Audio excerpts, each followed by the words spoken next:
Hello everyone, আমার দুই হাতে দুইটা আইফোন XS ম্যাক্স আছে। এটাতে ব্যাটারি হেলথ হচ্ছে 80% আর এটাতে ব্যাটারি হেলথ হচ্ছে 75%। আজকে এই দুইটা ফোনকে পাশাপাশি রেখে আমরা কম্পেয়ার করব এবং বোঝার চেষ্টা করব ব্যাটারি হেলথের কারণে চার্জিং ব্যাকআপে কোনো প্রভাব পড়ে কিনা। আপনারা জানেন আমি সবসময় আপনাদেরকে 80%-এ চার্জ রাখতে বলি, আর এই জন্যই এই দুটো ফোনেরই চার্জ আমি একবারে রেখেছি 80%-এ, যাতে করে আপনাদের বুঝতে সুবিধা হয় যে 80% চার্জ ব্যাকআপে এই দুটো ফোন একবারে কতক্ষণ লাস্ট করে। আর এই দুটো ফোনের কোনো ফোনেই কোনো সার্ভিসিং হিস্টোরি নেই, যে কারণে এই দুটো ফোন একদমই অথেন্টিক আর অরিজিনাল ব্যাটারিতে আছে, যাতে করে এই ভিডিওটি বুঝতে আমাদের সুবিধা হয়। চলুন এই ভিডিওটি শুরু করা যাক। তো এই এক্সপেরিমেন্টটা করার একদম মাঝামাঝি সময়ে কিন্তু আমাদের ডান হাতে 80% ব্যাটারি হেলথের যে ফোনটা, এই ফোনটা 1% চার্জ ড্রপ হয়েছে। বাট সমস্যা নাই, আমরা এইভাবেই টেস্ট করব, আমরা এই দুটো ফোনকে আর চার্জে দিব না। তো একদম শুরুতে আমরা যেটা করব, আমরা এই ফোন দুটোর ইউটিউবে চলে যাব। তো একটা সিঙ্গেল ভিডিও আমরা প্লে করব, দেখি কত পার্সেন্ট চার্জ এই দুটো ফোনের মধ্যে কমে। সো আমরা দুইটা ফোনেই দুইটা ভিডিও প্লে করে দিলাম এবং আমরা দেখি যে কোন ফোনের চার্জটা সবচেয়ে বেশি কমে। দুটো ফোনেই আমরা ব্রাইটনেস কিন্তু একদম ফুল রেখেছি, দুটো ফোনেই স্পিকার অন আছে।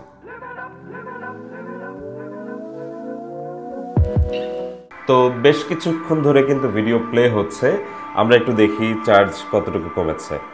একটা ফোনে 76%, এই পাশে যে ফোনটা আছে এই ফোনের ব্যাটারি হেলথ 75%, আর 80% ব্যাটারি হেলথের ফোনে চার্জের পার্সেন্টেজ আছে 77%। এটাতে কিন্তু 1% আগেই কমছিল, বাট এখন কিন্তু এটাতে 1% বেশি আছে। সো দেখি আরও কিছুক্ষণ পরে কি হয়। হ্যাঁ, তো প্রায় 16 মিনিট ধরে এই দুইটা ভিডিও চলতেছে। তো 16 মিনিট পরে আমি একটু আপডেট দিই আপনাদেরকে। 16 মিনিট পরে 75% ব্যাটারি হেলথের ফোনটার চার্জ হচ্ছে 68%, আর এখানে 80% ব্যাটারি হেলথের ফোনের চার্জ হচ্ছে 70%। এই ভিডিওটা আরও কিছুক্ষণ চলুক। এই ভিডিওটা হচ্ছে টোটাল 57 মিনিটের। তো আমরা দেখি 57 মিনিট পরে অথবা আরও কিছুক্ষণ পরে এই ফোন দুটোর চার্জ ব্যাকআপ কেমন থাকে। আমি চেষ্টা করবো যে ব্যাটারি হেলথ 50-এ আসলেই এই ভিডিও দুটো পজ করে অন্য কোনো এক্সপেরিমেন্ট করার। তো প্রায় 44 মিনিট এই ভিডিওটা চলার পরে আমি ভিডিওটাকে পজ করলাম এবং পজ করার পরে আমি দেখতে পাচ্ছি যে 75% ব্যাটারি হেলথের যে আইফোনটা, সেটায় চার্জ আছে 51%, এবং এখানে আমরা যে 80% ব্যাটারি হেলথের ফোনটি আছে এটায় চার্জ আছে 53%। এবং আমরা যদি হিটিং ইস্যুর কথা বলি, তাহলে 75% ব্যাটারি হেলথের এই ফোনটি ভালোই গরম হয়েছে, আর 80% ব্যাটারি হেলথের এই ফোনটা সেম, দুটো ফোনই একই রকম গরম হয়েছে। ওকে, সো আমরা দেখলাম যে ভিডিও প্লেব্যাকে ঠিক কেমন হয়। সো আমরা হিসাব করলে দেখা যায় যে প্রায় 44 মিনিটের ভিডিও প্লেব্যাকে এই দুটো ফোনে 80% থেকে চার্জ কিন্তু ড্রপ হয়ে একটাতে হয়েছে 51% এবং আরেকটাতে হয়েছে 53%। সো আমরা এখন এই দুটো ফোনের মধ্যে একটু ভিন্ন রকম টেস্ট করব। সেটা হচ্ছে আমরা এখন ক্যামেরাতে চলে যাব এবং আমরা ক্যামেরাতে এই দুটো ফোনকে ভিডিও অন করে দিব। সো আমরা দেখব যে 1x-এ আমরা এই দুটো ফোনে 4K-তে ভিডিও করব 30 FPS-এ, এবং আমরা দেখব যে এই দুটো ফোনে 10 মিনিট ভিডিও করার পরে ঠিক কত পার্সেন্ট চার্জ থাকে। এখানে আমরা একটা ফোনে দেখতে পাচ্ছি চার্জ আছে 51%, 75% ব্যাটারি হেলথে, আর এখানে আছে হচ্ছে 52% আছে এখন এখানে। ওকে, সো লেটস গেট স্টার্টেড।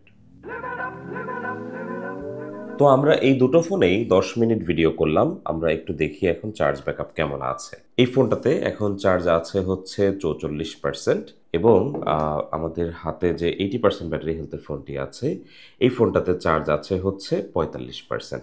তো আপনারা জানেন যে আমরা এই ফোনটা শুরু করেছিলাম 79%-এ এবং এই ফোনটা শুরু করেছিলাম 80%-এ। এবং মজার ব্যাপার দেখেন যে এই ফোনটার ব্যাটারি হেলথ কিন্তু কম, 75%, এবং এই ফোনের ব্যাটারি হেলথ হচ্ছে 80%। আলটিমেটলি কিন্তু এই দুটো ফোনে চার্জ ব্যাকআপ একই রকম আছে। এখানে আছে 43% এবং এই ফোনটাতে আছে 45%। 2%-এর একটা গড়মিল আছে এখানে। তার মানে ব্যাটারি হেলথের এই ব্যাপারটা কিন্তু একদমই রিয়েল। তার মানে হচ্ছে যে ব্যাটারি হেলথের কারণে আসলে চার্জের ব্যাকআপটা ডিফার করে, বাট সেটা কতটুকু? খুবই কম। আরও কিছু এক্সপেরিমেন্ট করতে পারতাম, বাট সময়ের অভাবে আমরা আর কোনো এক্সপেরিমেন্ট করছি না। আমরা এতটুকুতেই সীমাবদ্ধ আছি। তবে ইন ফিউচার আমরা কিছু আরও ব্যাটারি হেলথ রিলেটেড কন্টেন্ট তৈরি করব, যেই ব্যাটারি হেলথ রিলেটেড কন্টেন্টগুলোতে আমরা হয়তো একদম 100% থেকে 0% পর্যন্ত সেই ব্যাটারি পারফরমেন্সগুলোকে কম্পেয়ার করব। সবাইকে অসংখ্য ধন্যবাদ ভিডিওটি দেখার জন্য। ভিডিওটির ব্যাপারে কোনো মতামত থাকলে অবশ্যই কমেন্টে জানাবেন। সবাই ভালো থাকবেন। আল্লাহ হাফেজ।